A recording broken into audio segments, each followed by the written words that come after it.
Welcome back to the University of Queensland School of Architecture Introductory Series to Rhino and Grasshopper. Now I'm going to go through the way that this data extraction works a little bit more, because the value of this is for when it goes into Grasshopper that we can then start to do something with this information. So for example, if here's the worksheet that the information is populated into, and we can maybe draw a line under here, and we can do a total sum of those GFA values. Let's say we put an indicative yield of $500 a square metre per annum, and if say we did a total yield, so $500, so that would be GFA multiplied by $500 an annum.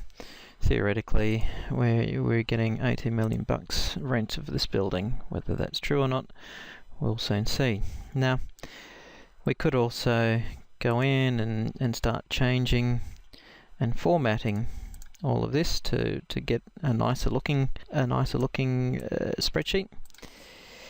And if we go back then into Rhino, and make sure when you're working in here, because there's a lot going on in this application at the moment, and just make sure you've got this turned off to false, otherwise the routine may crash, and as it stands it might struggle a bit because there's this area command down here. Now I'm going to say, well, let's see if we can make some more money, and let's double click on that, and let's go for 50 floors. We'll tick on that, and then we'll come back down here. We'll turn that to true. It's gone to Excel. Come back into Excel document, and boom, the formatting's changed, and also our calculation has disappeared because data has been overwritten. So what we might do is, how I suggest we work with this, is that we have what is called a landing sheet. So instead of calling it GFA, I'm going to make just a sort of a landing sheet where this data will end up arriving. So there you can see it's created a new sheet called landing sheet. This GFA, we can actually delete that. We won't need that anymore, and we'll pop this through here. So I'm going to use now a next sheet, and I'm going to do, let's say, yield calculations. And I'll give myself a title, calculation for this sheet. I'm going to make all of this a different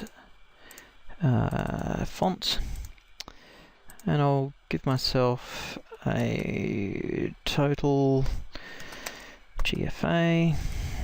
I'll do, let's say, total income. Oops, if I can spell income without a silent N. Okay, we'll do floor, and that'll be the floor levels.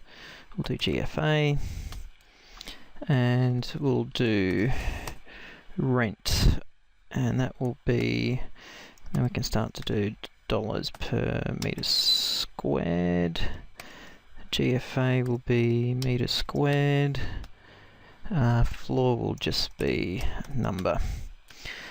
So I'm going to just go equals and then pick up my first one. So what it's going to do is it's going to reference back to this level through here, and what I'm going to do is I'm going to copy and just paste that through there, and I'm going to run it all the way down to 80, because we're not going to get more than 80 floors for this. So when it runs out of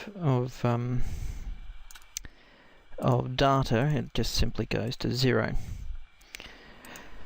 And so GFA, I'm going to go equals, and I'll do that first value, And again, if I just copy that and run it all the way through,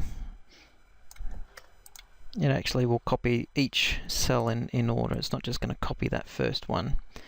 And then I'll center that.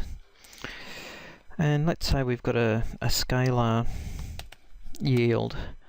So for the first 10 floors, 1, 2, 3, 4, 5, 6, 7, 8, 9, it's $500 a square meter.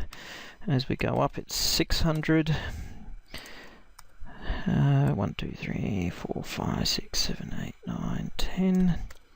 And for the rest of it, it's $750 a square meter. And we'll run that down through there.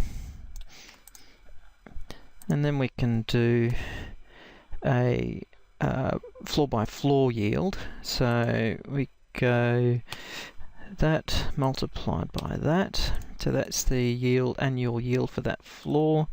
We can copy that formula back down, and that'll change for each one.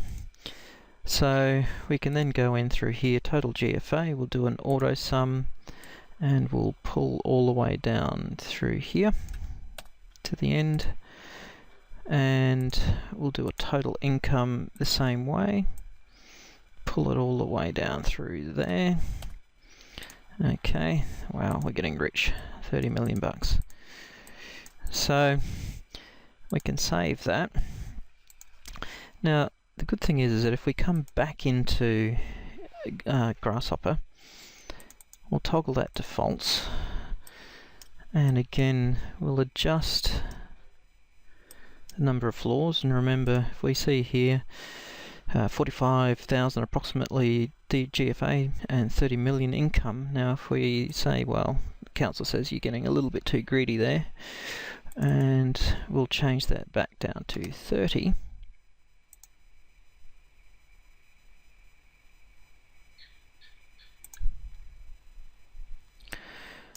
Now if we go back down into the Excel spreadsheet, we turn that to true.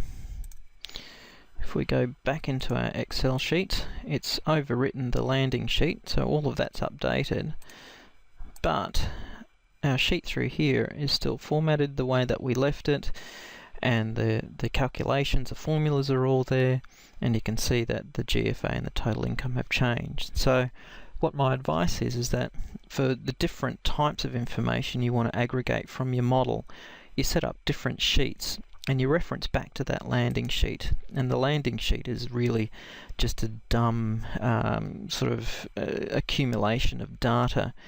And don't try and format that, but do all the formatting and additional formulas which are within Excel in another sheet. Otherwise, every time the routine runs from Grasshopper, it'll just override everything. So, and just be careful as well, because this is a very heavy calculation. Turn this on and off, and I have been a bit tricky with the editing, and the wait time for the recalculation will be edited out. Now in the final model version and the final Excel spreadsheet, I've put extra little calculations in there to sort of give you some idea how you could get value out of determining the carbon footprint, or the amount of stored carbon, the amount of CLT panels, and so on. And you're free to sort of interrogate that and have a look through it and devise your own information coming out of the model. We'll leave the model there, and in the next series we're going to look at getting information out of our Grasshopper routine and get some outputs in from Rhino. So we'll see you then. Thanks.